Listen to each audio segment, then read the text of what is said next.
Merci, Madame la Vice-présidente, Monsieur le Conseil exécutif. N'y voyez aucune stratégie pour une réponse à Christelle, hein, j'avais prévu d'intervenir.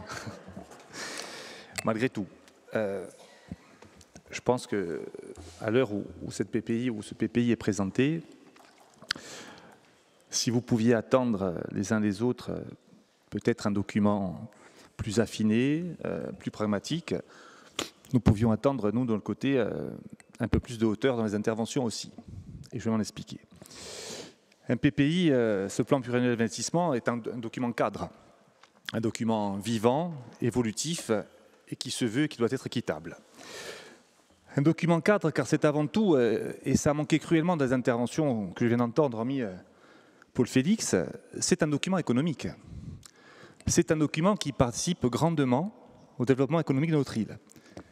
Pardon, je reviens, Charlotte, excusez-moi. J'y viens, Charlotte l'a dit aussi.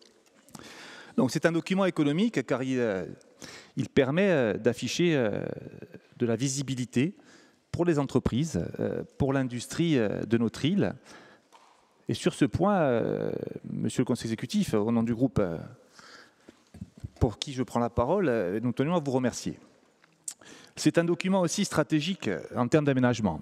Et ça sera un point que j'aborderai un peu plus loin, parce qu'on a souvent tendance à faire porter la faute sur la collectivité de Corse, mais nous parlerons aussi d'un PTIC non concerté qui entraîne des investissements non partagés et du coup un besoin en infrastructure qui n'a pas été ni discuté ni planifié, mais j'y viendrai. C'est aussi un document, je l'ai dit, qui se veut vivant, mouvant et évolutif, car il est aussi soumis, et c'est un point qui a été très peu abordé aussi, eh bien, non seulement à l'évolution du besoin, un besoin qui évolue très vite avec 5000 nouveaux arrivants par an, mais aussi un besoin et surtout des contraintes environnementales. Je vous rappelle qu'au cours de ces 10 dernières années, et toutes les personnes qui sont ici en responsabilité le savent, est apparue aussi cette contrainte majeure sur l'amiante. Nul ne peut l'ignorer. Et que les projets déjà planifiés, souvent ont été retardés, voire annulés ou contraints par cette problématique-là, et notamment sur le bassin Bassier, où l'amiante est omniprésente. Nous sommes aussi dans un document qui a dû faire face au changement climatique, avec des dégradations accentuées par ce changement-là. Et les durcissements aussi des normes environnementales, où certains projets programmés, du fait de retard que l'on peut assumer, que d'autres doivent assumer aussi, eh bien, se retrouvent aujourd'hui dans de nouvelles contraintes environnementales qui imposent de nouvelles études. Une fois que l'on a dit ça, bien sûr, on ne s'exonère pas de notre part de responsabilité. Premier point à éclaircir, ne pas confondre l'entretien et la maintenance.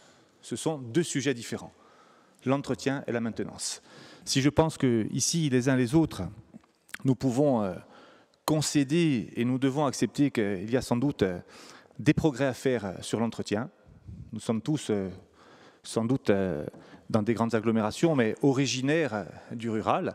Et là-dessus, oui, nos routes aujourd'hui, parfois, peuvent eh bien, avoir besoin de plus d'entretien. C'est une évidence et nous n'allons pas la nier. On a parlé des pareuses, on a parlé de l'entretien des fossés. Il y a sans doute des efforts à faire, mais il y a aussi des difficultés qu'il faut accepter. Ensuite, nous sommes aussi dans une période où, je le disais, ça a été abordé par Paul Félix, est-ce que nous avons aujourd'hui les moyens, nos ambitions ou les moyens de ce plan pluriannuel d'investissement? À l'heure où nous parlons, et ça a été dit par le Conseil exécutif, nous sommes dans un PPI de combat. Nous devons aller chercher les financements. Ça serait sans doute trop facile si tous les financements étaient assumés et assurés aujourd'hui. Pardon. Et pour répondre à Pierre-Paul de manière très tranquille, Pierre, dans tes fonctions de maire, je pense que lorsque tu imagines un projet qui est une vision d'un territoire, on a d'abord la vision, on lance le projet, on va chercher les financements. Sans quoi, il n'y a plus de vision. Si la vision est uniquement dépendante d'un financement, eh bien dans ces cas-là, la vision, c'est celle des financeurs. Il n'y a plus de politique. Aujourd'hui, il y a aussi une vision derrière notre PPI. C'est-à-dire qu'on a un projet d'aménagement. Il y a, bien entendu, on l'a dit, hein, l'entretien et la maintenance, et puis il y a des grands travaux qui doivent arriver. Mais d'abord, on programme, on livre ce type de document, et ensuite, on va chercher du financement. On est tous dans le même cas, dans les communes, dans les intercos, c'est la règle. c'est la règle. Donc évidemment, on ne demande pas un chèque en blanc. On demande aussi, et ça on l'assume, la vision, c'est une vision politique. On n'attendait pas à ce que ce document soit partagé par tous, bien entendu. C'est aussi une vision politique en ce qui concerne les routes. Et quand on parle de routes, il y a un autre point à aborder. Des routes pour qui? À quel moment de l'année? Est-ce qu'on doit investir des millions et des millions pour parfois, dans certains secteurs, avoir des routes qui soient surutilisées pendant un mois ou deux? Ou est-ce qu'on doit trouver aussi des moyens de déplacement qui soient autres que la voiture? Là-dessus, j'ai envie de vous dire, les dossiers sont prêts. Certains dossiers sont prêts, on attend des financements. Évidemment, on sort d'une période où nous avons connu le PEI, avec 1 milliard qui avait été mis sur la table par l'État. On est dans une période où on a un PTIC qui n'est plus à 500 millions d'euros, qui est à 250 côté collectivité, et on espère que les 250 soient encore là. Je vous rappelle les engagements qui avaient été pris par différents préfets lorsqu'ils sont passés auprès du bloc communal. Alors on ne s'en plaint pas. Nous avons profité aussi de ces mannes financières sur les communes et sur le bloc communal. Mais pour autant, et j'y viens et j'y reviens, je l'ai dit, on a un problème d'aménagement, on a un problème de concertation.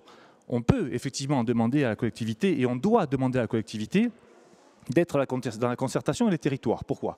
Parce qu'on doit tenir compte des besoins des territoires, c'est une évidence.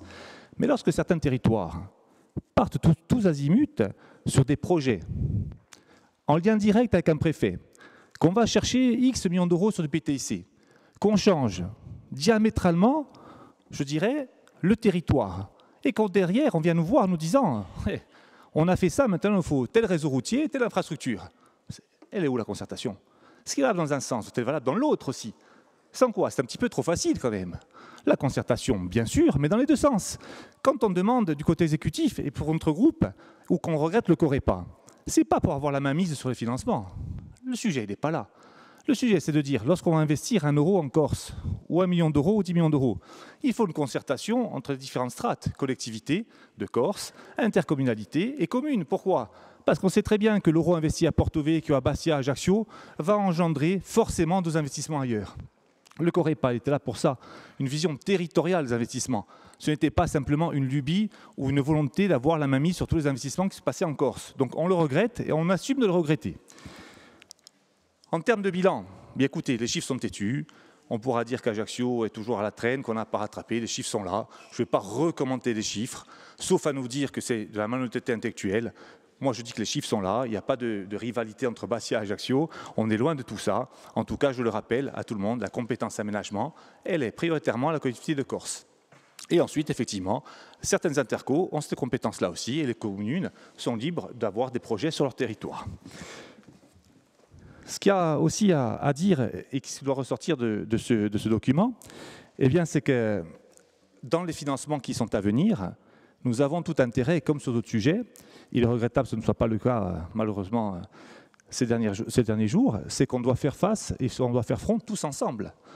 Aujourd'hui, bien entendu, lorsque le Conseil exécutif nous dit que, je dirais, le besoin, la moyenne serait à 110 millions d'euros ou 115 millions d'euros par an, la moyenne basse à 100 millions, mais que le réel, c'est 150, le besoin réel. On voit bien que le besoin réel est au-delà des moyennes que l'on peut assumer. Eh bien oui, il faut se réinventer, oui, il faut aller chercher du financement.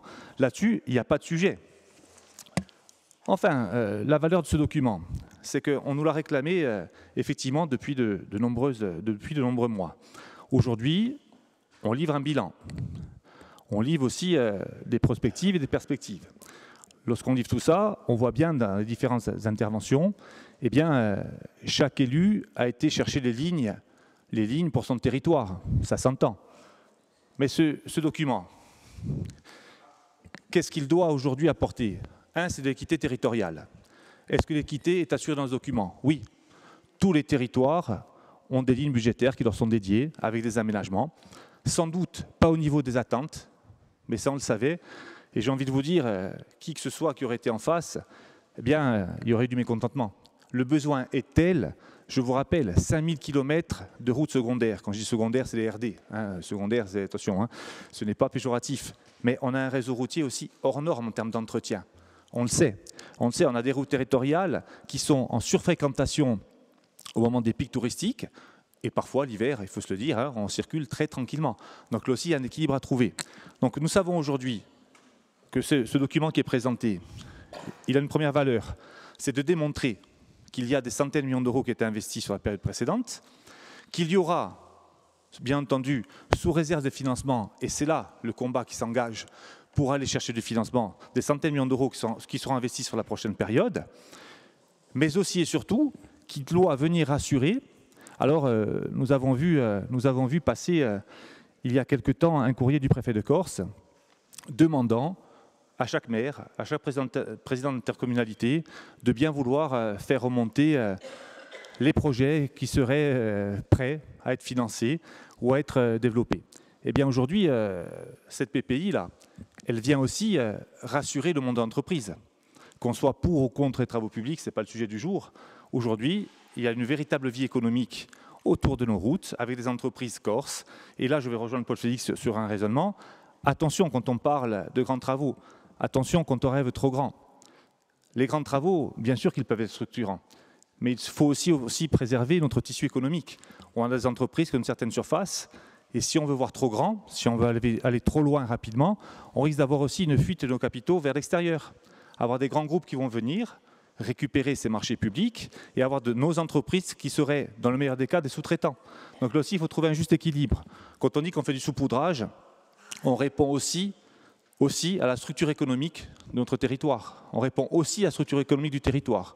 Donc là-dessus, en ce qui concerne notre groupe, c'est un document, bien entendu, qui nous convient, qui est perfectible, qui respecte l'équité territoriale et qui, je le dis, prenons-le aussi comme un document économique avec une valeur économique.